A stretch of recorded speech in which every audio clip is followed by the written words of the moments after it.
What's up, guys? We are back, me, Dr. Wade. We are talking about the next part of our mobility section. We went over ankle mobility. It came out. Everyone seemed to really like it. Now we're going to move up the body to the hips, and we're going to talk about various things you can do to mobilize those hips, really focusing on adductor, abductor, and your hip flexors predominantly, and how that tightness creates hip immobility. Right, Doc? For sure. Yeah, we're definitely going to target the muscles that are the strongest and are the ones that are the most likely going to be tight in most individuals. We're going to do the same format as last time. We're going to show you guys a test to show if you're mobile enough, and then we're going to show you how to do some like foam rolling type techniques to like massage and beat up the muscles a little bit, and then we're going to go into some stretches and then finish off with some stability and then strengthening. Perfect. So the first thing we're going to do, right, is our test. We did ankle mobility. We had you test your mobility first. Now we're going to show you various tests that you can do to test your hip mobility. First test is a seated test. Okay, so you just need a box like this to sit on. So a 12-inch box, guys. Something simple. Something small. Or two 45-pound plates stacked will also work. So you're in a seated position like this. It's really, really simple, and for most of you it's going to seem like a very easy mobility test, but for some people it's not. So you're going to come down and basically just touch the ground. Now people that have very poor hip mobility, one of two things will happen. Either A, their butt will pop up as they bring their arms down, or to try to manipulate it, they'll basically arch, bring their chest up and arch their back in order to be able to come down and touch the ground without their butt coming up and having their back roll. So guys, really pay attention to this. Dr. Wade's going to roll his back. It's okay to roll your back on this. Okay, you're thinking good posture, proper posture. For this particular test, we're looking at a rounded spine to test our hip mobility. Okay, so I want to make sure to note that. Okay, second test is a wide squat. Yeah, the second test,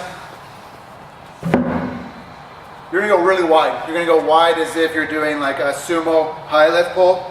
So way out here. And the goal is to try to get, obviously, your butt below parallel. So you got to drop all the way down and let your butt sink in. Try to keep your chest up, of course, but that's not the main goal. The main goal is to see what kind of hip mobility you have and see if your butt can drop below parallel in this really wide stance. You're going to feel a lot of tension right inside your hips, your deep adductors and deep hip flexors. And the main key to that test is, do you feel comfortable in that position? And can you keep your posture? If you feel extremely uncomfortable and you can't keep your posture, you have a hip mobility issue. Yeah, this is not one of those things where you go down for 2 seconds, you're like, oh, I did it. It's, you should be able to sit in this position for several minutes and feel comfortable in that position. Until your legs go numb and your lactic acid is killing you. But you should feel comfortable as far as your hips are concerned. Absolutely. Okay, so next thing we'll do is now, obviously, if everyone's done that, they're going to find some mobility, especially at first. Yep. Right. So the next thing we're going to move on is like everyone here has probably heard of foam rolling. They've done foam rolling. We're going to take it up a notch, and we're going to take that foam rolling with a hard med ball. You can find these anywhere. You can find them at your local gym, not a Dynamax ball, or you can find them also for like $10 or so, like a Big 5 or a Sport, Amazon, Dick's, whatever. You can order these. So we're going to show you what that looks like. So it looks like this. This is 8-10 pounds. Yep. And you can see like it bounces. So that's the type of med ball you're looking for. Now, the reason why these are so effective, and I will give credit to the person who showed me this, which was Greg Marks, who is actually a member of this gym. So basically, the ball allows you to roll in multiple different directions, and you don't have to worry about a foam roller where you got to move in one single direction and then continually change the foam roller position in order to get the maximum pressure on those painful, tight trigger point muscles. So I'm just going to show you really briefly because you guys all know how to foam roll. So you can easily get into the adductors. You can easily get into the hip flexors. You can easily get into the quads. You can get into the TFL, the IT band. And then you can easily transition that into getting into the glutes. You can cross over and get the glutes. It's just a really easy way to get lots of muscles in a very, very short amount of time. And the fact that this ball is so hard and sturdy, you're getting the same effect as a foam roller. So we're taking the foam roll up a notch. We're using a med ball. It's a harder version. It's also going to help you guys get deeper into those muscles that you're trying to roll out. Second, just like any foam rolling technique though, when you find a spot that hurts, that's like super, super tender, you hold on that spot until that dissipates. Then you roll to the next spot. Don't just roll, roll, roll, roll, roll. That doesn't do anything. That just mashes you out. Find a spot that's tender, sit on it. That's how proper foam rolling works. Moving on to the next thing would be our supine active range of motion stuff. A whole bunch of stuff we're gonna throw at you now on your back, guys. Pay close attention to this because it's gonna be some of the most beneficial stuff after the rolling that you can do. Okay, so there's a lot of people that starting to do mobility can be daunting, can be some of these things a little bit overwhelming. So I like to start, well, obviously with the med ball with foam rolling, but I like to do this also because it helps even the most beginner individual start to get them baseline mobility. So go ahead. He's gonna get on his back and he's gonna work various adductor, abduction range of motion with his knees coming in and out, so he can get the body and the hips more mobile as he's doing it. Yep. So a lot of people, they can do a squat because they've been in CrossFit or any type of functional movement for a while. But what happens, especially with guys, I've noticed because of the hip structure and how the muscles are dominant. Yeah, let me give you guys an example. So most men have very, very weak adductors. That's why they tear their groins, right? Most women have very strong adductors, hence childbearing. They can carry that pregnancy for a long time. They tend to have very strong groin muscles, okay? Men are strong in the abductors, that's outside, out in here, and women are strong in the inside. So just the various different sexes, right? So based on that, that's how your mobility should be kind of tuned to. Yeah, so a lot of males will get a sharp pain right here on their hip. And so what I have people start doing is just having their legs in this position and just simply bringing their legs in like this. And you're gonna do this in a very casual, comfortable manner. The idea is to have your knees touch together. As soon as your knees can touch together, you slowly widen out your feet position, and then you do the same thing. And you're just working the entire outside of your IT band, the TFL, these abduction hip muscles, like I said, until you can touch. And then you go wider and wider. And then pretty soon you're just dropping that leg down as far as you can. And this should be very comfortable, and it's going to happen over a short period of time actually. You'll feel very comfortable in doing these type of movements. That's the first part. The second part is bringing one leg down, and now you're just like letting this leg drop down. So kind of the same thing. And I have for some reason I have limited range of motion in this. This is about as far down as I can get.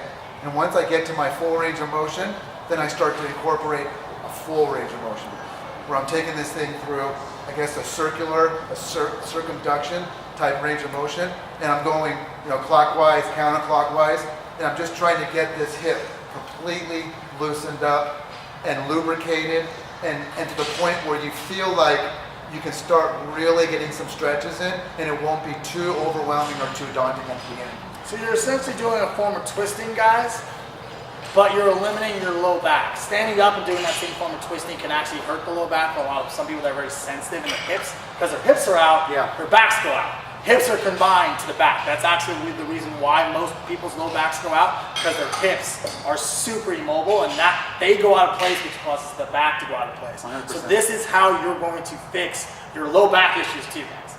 So the next thing we have, piggybacking on the supine range of motion, is supine on your back, PNF stretch. Exactly. Okay? So when he's going to go down on the ground, he's going to put up his kind of like a hamstring stretch. You guys have done these 1,000 times. Someone's grabbed your leg, you've stretched your hamstrings out. We're using a box, guys, because it's better for us right now for the camera. I would highly recommend doing this on a post, like your rig post. Okay, you can get your side, you can get your other leg to the other side. And essentially you're gonna have this hamstring tension, and then you're just gonna slowly or quickly, depending on how you're feeling, raise your leg up and down. And that's gonna cause you to stretch out that hamstring, but also to work that hip flexor muscle to help you get mobile. Once that feels better. Yeah, so the goal is to have this one flat against the board, and then this leg flat against the ground. So the piggyback on that, what he's saying is, can you get your butt and your hamstring to touch? And can you get your butt and your hamstring to touch on the ground? Exactly. And if you can, you got good mobility. If you can't, work it. Yeah. This is gonna help that. The next position is basically a pigeon. The next position is essentially a upside down supine pigeon stretch. Okay, you're just going to get your leg in that position and you're going to work that. This is going to feel very uncomfortable for most people. The idea behind this one is, can you hold it comfortably without feeling uncomfortable?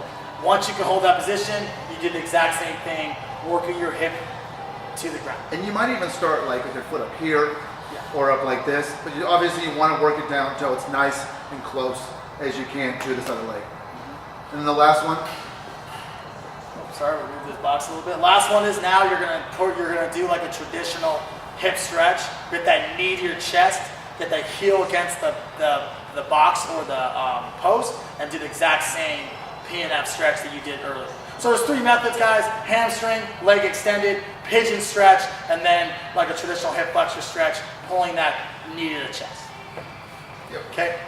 From there, guys, we've done that. We've done all the mobility, all the warm-up stuff. Now you're going to do passive stretching, more active release, takes a longer version. This is a much deeper stretch, and these are something you want to hold for a long period of time.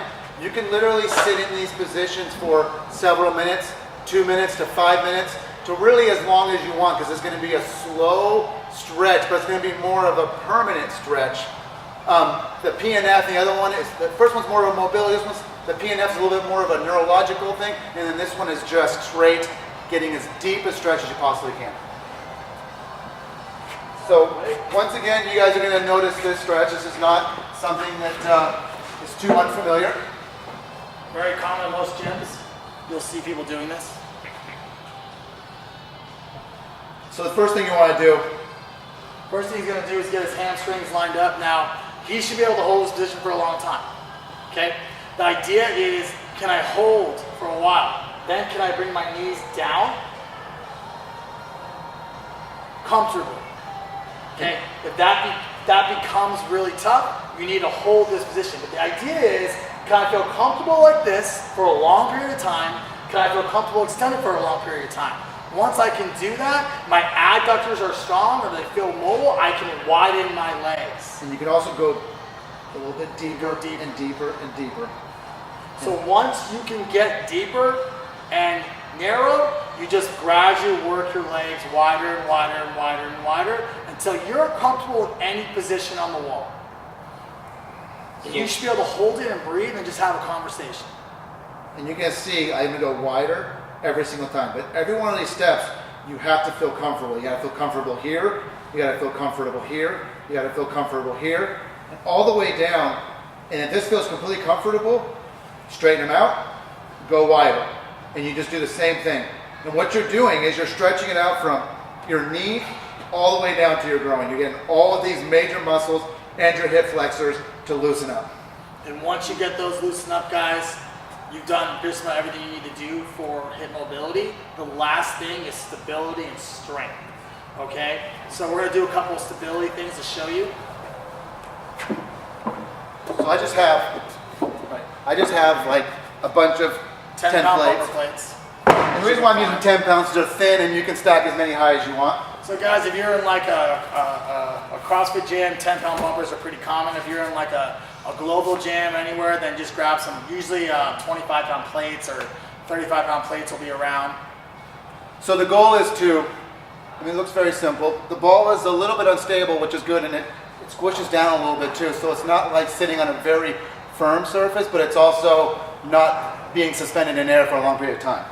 So you want to be able to squat down, have your butt on the medicine ball, bring your chest up, and try to keep your legs out. And you want to hold this position for 5 minutes. And if this feels ridiculously comfortable, there's zero strain, then you know you're ready to lower the height down. So obviously, the ultimate goal is to have none of these, and just to have a med ball. Depending on how tall you are, maybe the med ball is a little bit too small for you if you're really tall, and you can use a couple of those plates. I'm super short, so I'm going to try to get down into the bottom, completely bottom of my squat, chest up, legs out, and I'm just holding this position for 5 minutes. And obviously after 2 or 3 minutes, you're going to start feeling strain, but it should feel comfortable throughout. And if you can hold this position, obviously it's going to be much easier when you're doing multiple front squats or overhead squats or back squats or whatever it may be. So it will be a lot easier to maintain a correct upright posture if you strengthen all of these stabilizing muscles. And then once you get done, then you want to like stand up like you properly would out of the bottom of the squat. So using your butt to squeeze and then just coming straight up. And that's your stability, guys. Going to the strengthening, that's just literally doing some side lunges and or side split squats.